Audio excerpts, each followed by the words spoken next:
Hey everybody, Lex DeVille here, back for another lesson. This one we're talking about how most people write proposals the wrong way. So we mentioned this in the previous lesson. We talked a little bit about the templated proposals. We're not cloning sheep here. We're not cloning proposals. You're not going to copy paste. There's no copy paste jobs. Why? Because that doesn't work. And it doesn't work because, like we described before, you're sending a communication that is intended to establish a relationship. If you are the president of the United States and you want to contact the president of another country, you're not just going to send a spam message to that other president. You're going to pick up the phone, you're going to reach out to them, and you're going to say certain things that are going to let them know that you want to talk to them man to man, woman to woman, business to business, president to president, so that you establish a relationship. But templates don't allow you to do that very well, and this is the same reason. Look, think about all of the emails you've ever gotten, all of the spam emails you've ever gotten. If you're a business owner, if you have a website, you've probably received a million of these spam messages saying, hey, let me design your website. Hey, we want to do your graphic design. We're offering logo design today. We're offering copywriting. They say all these things, and you ignore them. You trash them. You don't even read the first sentence. You probably don't even open them. Sometimes you blacklist them, and you go out of your way to report them to the FCC, and so that you'll stop getting those messages. That's not what we want here, and that's why templates don't work. So some people have okay results with templates when they've niched down, they've gotten very narrow with their messaging, and there are ways you can make templates work a little bit better, but overall, my experience with templates has been that they don't work very well. The templated experiences other people have had that they've talked to me about has been that they work terribly. They send out a lot of templates and they just don't get responses. And there's another problem with the templates, that is, if you send out one too many templates in too short a time period and you don't get a response, Upwork will suspend you. They will either A, suspend you, or they will B, permanently ban you from their platform. Both of those are not good things, because if you're suspended or you're banned, you cannot make money on their platform. So that's another pitfall of writing templated proposals. So I don't know why people do this. They keep doing it. It's not getting results. You know the definition of insanity. We've all heard it before. It's doing the same thing and expecting different results, but you're not going to get those. So you have to change something. So templated proposals is the first thing people do that doesn't really get results. And why are we sending template proposals? Well, when you get to the underlying issue, it's a mindset issue, which we'll talk about mindset here shortly. We talked about it in my first freelance course, but we'll talk about it here too. It's a mindset issue. It comes down to people wanting to take the easy way out. They're looking for an event rather than the process. The process would be spending time to understand this individual client and crafting a custom tailored proposal, whereas the event-focused people are looking at, hey, I wrote this proposal, it tells the stuff about me they would need to know, here you go. And then they get this feeling like, I deserve to get a response. They feel like they deserve a response from the client, and then they're surprised when they don't get it, and that really upsets them. They don't understand what they're doing wrong. They've sent out this proposal that says, look, I'm clearly qualified for this gig. Why am I not getting responses? I deserve it. I've been through some college. I've worked at this place and this place.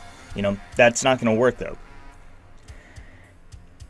People are writing proposals like this. So not only we're actually stacking a couple of problems together. So the first problem is that it's a template. And when you send templates, the problem with templates on Upwork is that a lot of clients are posting messages like, reply with pizza at the top of your proposal to let me know that you're paying attention. They want to know you're paying attention. They want to know that you took the time to read their job post, because they took the time to write it, so they want you to read it. If you just send a template, you're going to miss that. You're not going to have that in your proposal, and they're just going to trash your proposal immediately. Other problems that you're going to have with that are similar. If you send a template, you're not going to address their specific issues. They're going to feel like you didn't take any time, you didn't care, and you're not going to care about their business when they give you the job. So they're not going to give you the job. So that's another problem. Going beyond templates. So templates are like the number one proposal mistake I see people making. But there's another mistake, or another series of mistakes people are making, and it's in how you actually write those templates, or how you actually write your proposals. So this next part moves into I focus. It's me focus. It's all about me, me, me. Whenever you send your proposals, you write them I want you to like go back into your Upwork. If you've already started sending proposals, go into Upwork, look at every past proposal you've sent. How many of those proposals started with the word I? Tell me that. If you can find any in there that don't start with I, let me know. And I'm not talking about your greeting. I'm not talking about the hi there, hey there stuff, dear client, whatever. I'm talking about the first sentence of your proposal. It starts with, I am a digital marketing expert. I have 20 years of experience. Something like that. It talks about your work history. It talks about your education, your college degree, your certifications. That's what it talks about. And it starts with I almost every single time. That is the next big mistake. So between templated proposals and too much me, that's going to be the two big mistakes that are going to stop you from getting responses. And then that third one is just your education and experience, putting too much focus on that when that's not what clients care about. They don't care about that at all. That's a credibility marker, but it's not something they're going to care about at the beginning of your proposal. So if you are struggling to get proposal responses, even before you go through the rest of this course, you can fix 99% of your proposal response problems just by, one, writing a custom tailored proposal for every single gig. Even though it's going to take more time, even though it's going to take more effort, that's part of the process. Write a custom tailored proposal for every gig, no templates. And then two, stop talking about your work history, your education. Stop putting the word I at the beginning of your proposal. Start it any other way. I don't care how you start it. You don't have to start with the word you. I like to start with the word you a lot of the time. I think it's good to start with you. You need this, but start with any other thing other than the word I, and you will see an increase in your responses to your proposals. I promise you that. That has been my experience. That is what I tell people every day. And as soon as they start making this change and start removing the word I as much as possible, I, me, my, they start getting better results. So that's what I've got for this one. Hope you're not making these mistakes, but some of you I know will be, and this is going to change your life just by fixing these three things.